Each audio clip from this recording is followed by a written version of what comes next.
Ici sur ma chaîne, nous ne cherchons pas la chance. Non. Wow! Nous construisons la compétence ou les compétences. Je parle ici de trading, de développement personnel, de discipline, de consistance. Parce que le succès commence d'abord en toi. Alors, si tu veux évoluer, rejoins-nous. Ensemble, nous allons créer la richesse. Alors les amis, bienvenue dans cette nouvelle vidéo. J'espère que vous allez très bien. De mon côté, moi aussi je vais très bien. Alors, juste avant de rentrer dans le vif du sujet, assurez-vous de liker la vidéo. Abonnez-vous à cette chaîne, faites partir de notre communauté grandissante. Alors, aujourd'hui, je vous partage quelques opportunités saisissables sur les marchés financiers. Comme vous pouvez le constater, je suis sur le gold face au dollar américain en graphique weekly. Une clôture de bougie est égale à une semaine. Alors, ici, ça fait référence immédiatement à la stratégie Gold Tricycle de Benjamin Deleuze. Si vous n'avez pas encore regardé cette vidéo, tapez tout simplement sur YouTube Benjamin Deleuze stratégie Gold Tricycle. Donc, voilà, vous allez trouver la vidéo. Donc, du coup, ici, là, actuellement, nous sommes dans un cycle baissier. La stratégie, pour cette stratégie, nous avons le cycle haussier, le cycle neutre et le cycle baissier. Vous voyez un peu, voilà les fondamentaux de la stratégie. Et bien sûr, après ça, nous avons ce qu'il faut attendre comme confirmation avant de prendre les trades. Donc là, actuellement, le marché est dans un cycle baissier. Et ce cycle baissier est caractérisé par cette figure de retournement. Vous voyez un peu. Donc autrefois, le marché était haussier. Et donc ici, nous avons un retournement de tendance. Nous avons, voilà, un retournement de tendance ici à ce niveau, désolé. Et ici à ce niveau, qui est marqué par cette figure de retournement. Donc, immédiatement, j'ai tracé la ligne de coup en weekly. Je rappelle que actuellement, je suis en weekly. J'ai tracé la ligne de coup. Et que, voilà, ici, sur cette position-là, ici à ce niveau, nous allons chercher à nous positionner sur des figures de continuation dans le même sens que la tendance de fond. La tendance de fond à partir d'ici, regardez, la tendance de fond à partir d'ici est baissière. Donc, nous allons chercher uniquement des figures de continuation. Nous allons chercher uniquement des structures qui vont nous favoriser dans le sens de la tendance. Et là, nous descendons immédiatement en graphique 4. En graphique 4, vous allez observer ce qu'il y a. Regardez ici à ce niveau. Ici, ici, c'est la ligne de coup que j'ai tracée en weekly. En graphique 4, regardez ce que nous avons. Voilà. Clairement que, voilà, si je dézoome un peu, vous observez avec moi que là, ici, à partir d'ici, comme ça, à partir de la ligne de coup, ici, à ce niveau, nous sommes clairement dans une tendance baissière. Donc, selon la stratégie, nous devons, voilà, redescendre. Je redescends en graphique 1 heure et je redescends encore en graphique 30 minutes. Et quand je redescends en graphique 30 minutes, qu'est-ce que j'observe? J'observe tout simplement là, ici, une figure de continuation de marché qui n'est rien d'autre que le triangle symétrique. Vous pouvez observer que, voilà, c'est cette figure de continuation de marché.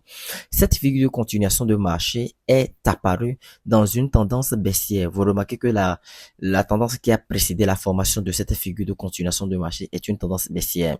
Donc, si je dézoome, vous constatez avec moi que, voilà, c'est une longue tendance baissière. Et cette longue tendance baissière, à la fin, ici, est caractérisée par, ou bien le marché ici, à la fin, nous schématise une figure de continuation de marché que vous pouvez observer, qui n'est rien d'autre que le triangle symétrique. Voilà, c'est un triangle symétrique. Du coup, qu'est-ce que nous allons attendre? Nous allons attendre une cassure par le bas, une cassure et clôture de bougie ici, en dessous. Pour ceux qui sont de la première école, bien sûr. Ceux qui sont de la deuxième école, vous attendrez cassure plus clôture de bougie plus pullback. Voilà. Donc nous attendrons une cassure de clôture de bougie rouge en dessous. En dessous ici de cette figure de continuation de marché avant de nous positionner. Et bien sûr, en attendant également les confirmations nécessaires, étant donné qu'il s'agit d'un swing trading, si nous positionnons sur cette spéculation, il s'agirait d'un swing trading. Vous voyez un peu, il s'agirait d'un swing trading si vous avez déjà regardé la vidéo et que vous comprenez les fondamentaux et la confirmation pour la stratégie Gold Tricycle.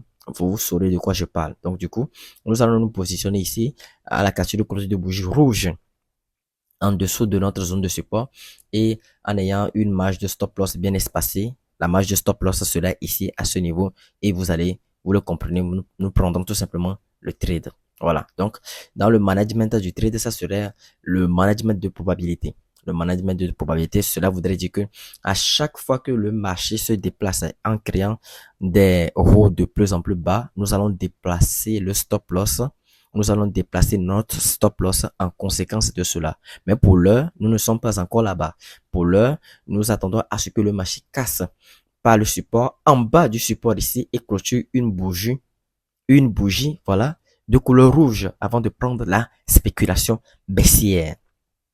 Du coup, c'est un peu ça. Ce n'est pas seulement cette opportunité, j'aimerais vous présenter.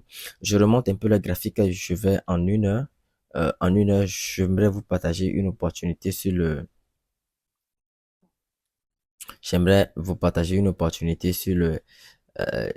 un instant. Je pense que c'était sur voilà, cette opportunité en graphique une heure. Regardez-moi cette belle opportunité en graphique une heure. Donc, du coup, c'est une belle opportunité. La stratégie n'est plus nouvelle pour vous. Il s'agit de la job structure. Regardez. Ici, nous avons des hauts de plus en plus hauts que j'ai schématisés. Et nous avons des creux. Ici, c'est ce qu'on appelle des creux. Ici, à ce niveau, de plus en plus haut. Ce qui illustre, voilà, ce qui illustre clairement la théorie de dos. Vous voyez un peu?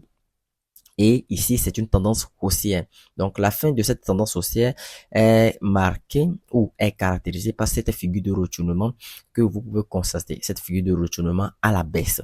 Vous voyez un peu? Cette figure de retournement à la baisse autre que le double creux. Donc, du coup, nous avons un premier creux ici et un deuxième creux ici. Donc, ce que nous voulons attendre ici, c'est d'attendre ici tout simplement une cassure de clôture de bougie vers le bas. Donc ici, c'est notre ligne de cours. Bon, je ne l'ai pas annotée, mais je pourrais la noter tout de suite. Ligne, voilà, nous notons ici ligne de cours. Voilà, tout simplement ligne de cours. Donc nous attendons ici une cassure de clôture de bougie vers le bas, rouge, de couleur rouge. Ça, c'est ceux qui sont de la première école, avant de nous positionner. Et nous attendons cette cassure de clôture de bougie rouge en graphique 1 heure. Voilà. Pour ceux qui sont maintenant de la deuxième école, je ne le répéterai jamais assez.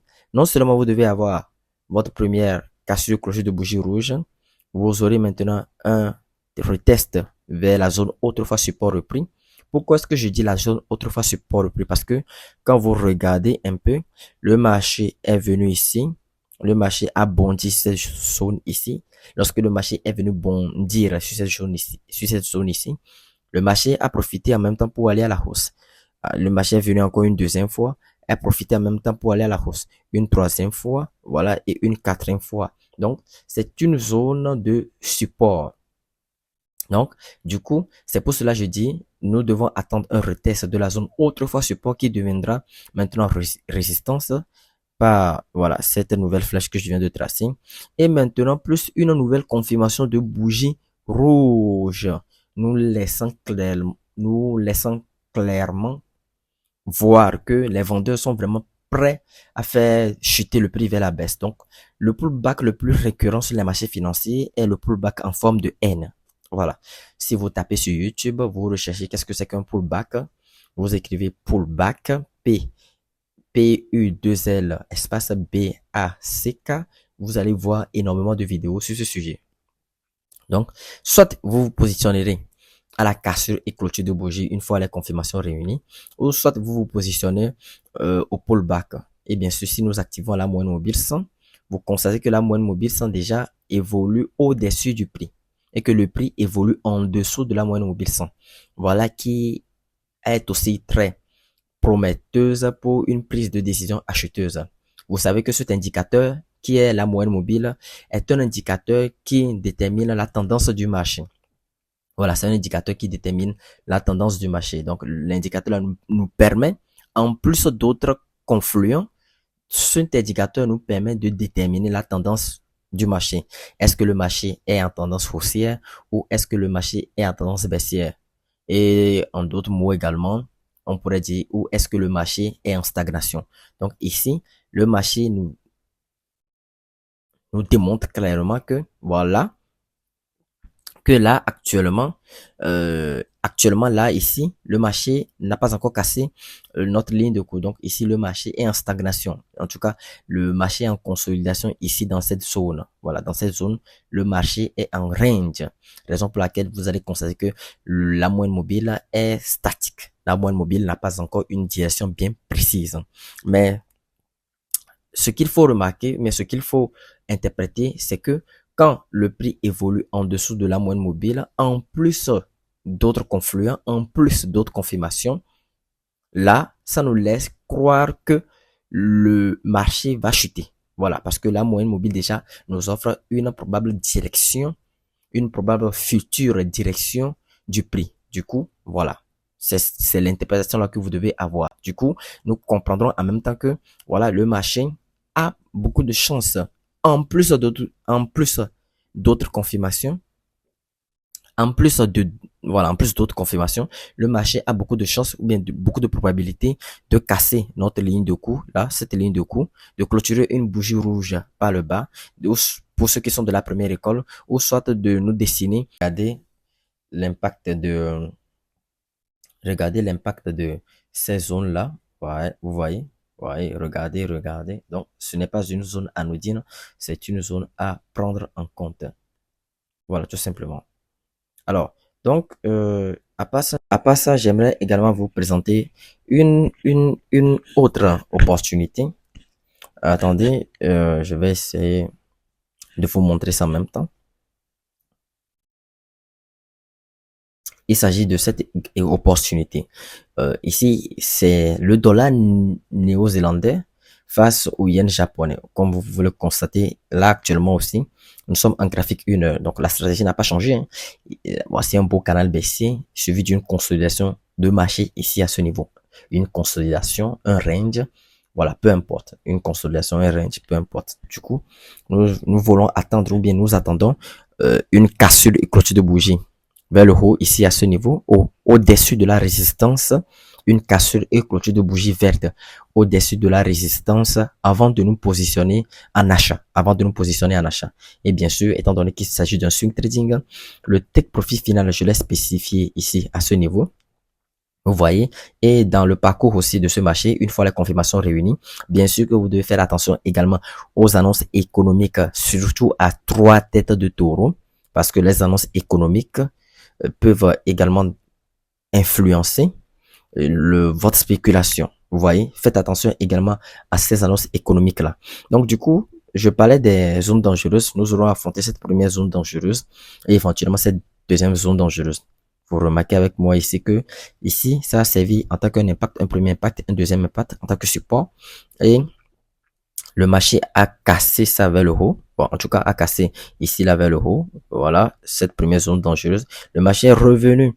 Et cette première zone dangereuse, en tout cas, a répondu présent au prix en rejetant le prix encore une fois à la hausse. Donc, c'est clairement une zone dangereuse. Donc, le prix pourrait redessiner une figure de retournement à l'encontre de ces deux zones-là. Donc, il faut réellement faire attention. Donc, du coup, c'est un peu ça.